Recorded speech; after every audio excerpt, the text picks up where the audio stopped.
Yentl Lieuw's plans to marry a Peruvian woman is being stalled. Plus, in today's lifestyle segment, we'll discuss the dangers of smoking hookah, and tourism stakeholders are gathering information as well data on their visitors. 15 on 15 starts right now. Hi everyone, thanks for watching. I'm Yentl Lieuw. Yentl Lieuw's plan to marry a Peruvian might not come through after all. The director of the prison where Yentl is confined in is objecting for the vow to take place. All the necessary paperwork have been submitted for the planned wedding of Yentl and Lady. However, the director of the prison does not give his permission. The director said to the Peruvian newspaper La Prensa he had received orders from third parties to not allow Yentl to marry Lady. Yentl Lieuw's fiancée, who is pregnant with twin boys, says the problem lies with the director not liking Yentl. Yentl's lawyer said that he will go through a judge to coerce the marriage license. Lady is set to give birth in September, and the two want to get married before delivery. And moving forward in other local news, since 15 on 15 had a quarter-year review within the last few days, let's get you filled in on what you might have missed. The first King's Day on the island was celebrated with the intention of keeping the focus on the youth. A strict protocol opened King's Day. An honor guard from the Royal Dutch Marines and divisions of all ages from Aruba awaited for the arrival of the governor. The governor arrived with his wife, who were officially welcomed by the Marines and performed an inspection of the troops. The president of the parliament, Marisol Lopez Tromp, addressed the attendees. A highlight part of the ceremony is the awarding of the Governor Felipe B. Tromp Award for Youthful Achievement. The purpose of the award is to encourage the youth to strive in every sort of endeavor. This year, the recipient was Steven Max Lechenveen, who has dominated the international world of windsurfing freestyle competitions. Steven Max was also honored for sharing his passion, tenacity, and determination with island youth by weekly volunteering his time to teach windsurfing as well coach other athletes. The Department of Motor Vehicle Inspection, also known as DTI, announced changes in inspection procedures. DTI is in charge of inspection cars as well as trailers and semi-trailers. Inspections are conducted by appointment. Here are further details. Once you arrive at DTI, drivers must have all necessary documents at hand, which includes the brand, model, and manufacture year of the vehicle. As of July 1st, everyone who makes an appointment for inspection must pay in advance. Reason being, 25% of drivers who make the appointments don't end up showing up. Drivers who want to make an appointment to get their car inspected must go personally to the DTI office. DTI asks drivers that on the day of the appointment, please arrive 15 minutes early. Inspectors will check for vehicle identification number, the lights, horn, and much more. Once the vehicle passes the test, they will receive a sticker on the right corner of their windshield. If the vehicle fails the inspection, the owner is allowed a chance to fix the fault and must return within 30 days for one last time to pass inspection. Switching gears, if you are a Dutch passport holder, you are now in possession of the third group with the best passport in the world. The Dutch passport allows access to 171 countries without any restrictions, meaning no visa required. The Netherlands is in the third group with the best passport. This is according to the Henley and Partners Visa Restrictions Index. Citizens of Finland, Sweden, and the United Kingdom held the best passports for global travel last year with visa-free access to 173 countries. Currently, there are 291 countries. Don't go anywhere, because when we come back, we'll discuss the health impacts of smoking hookah. Also, we'll tell you why treating your girlfriend or boyfriend like royalty is not necessarily always a good thing for your relationship. And flirting, it is an art form that you could improve. These topics and much more coming up in your lifestyle section right after the break.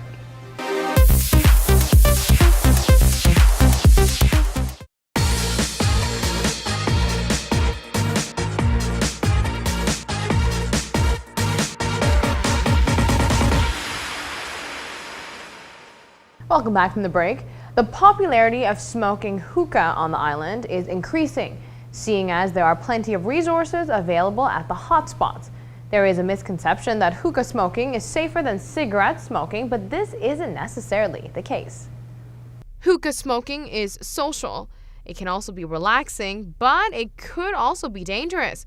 For this type of smoking, a water pipe is used to smoke tobacco that is often flavored. Cigarette smoking has decreased in the U.S., but the popularity of hookah smoking is on the rise, especially among young people who think it is safer than cigarettes. However, hookah smokers are inhaling the same toxins as you would if smoking a cigarette. Some people mistakenly think they are breathing in nothing but water vapor, but that's not true. Smoking hookah means users are inhaling tobacco. Just like cigarettes, hookah smoking can lead to lung cancer as well as other types of cancer. Heart disease is included as one of the health risks. Doctors say you actually get in more smoke during a hookah session than you would a pack of cigarettes. It may not seem that way only because the smoke passes through water before you inhale it, cooling it so it is less irritating to the lungs. Now, couples beware, treating your man or your woman too good could actually backfire. There is one sweet gesture that could be ruining your relationship, and I'm about to tell you what it is. New research points to the right way to show your partner how much you care. You may not want to put your partner on a pedestal. When someone feels too idolized by their romantic partner, their relationship satisfaction suffers. The difference between I love you and I idolize you are two completely different things. So why does over-idolizing wreck relationships? Researchers suggest that when you put someone on a pedestal, a person may be less willing to put their partner's needs first. That person may also feel like their partner doesn't really know them and that they have to meet impossible expectations, which can of course lead to stress and resentment. There are a few things you never knew about flirting. There is an art to flirting and there is science to back this up. In case you didn't know, flirting works. In fact, studies suggest that flirting skills could be even more important than looks in helping you attract the right partner. Here are some more facts. Experts say when it comes to flirting, it is not the most physically appealing people who get approached. Instead, it is the one who signal their availability and confidence through basic flirting techniques like eye contact and smiles. There are 5 types of flirting: traditional, physical, sincere, playful, and polite. Eye contact, for one, can make you more attractive. Number 2, your voice can give you away. Generally, women tend to talk smoothly and quickly when they are interested, and awkwardly when they're less enthused.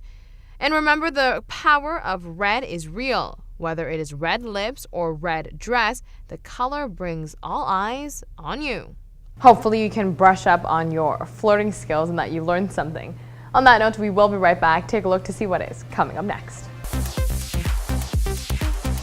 In order for Aruba to maintain a steady flow of repeat visitors, research on potential demographics is very necessary.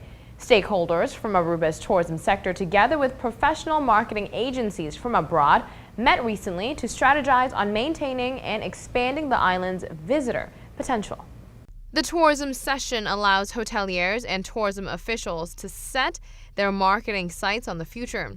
Attendees plan on taking what they learned from the session and applying it to their marketing plan.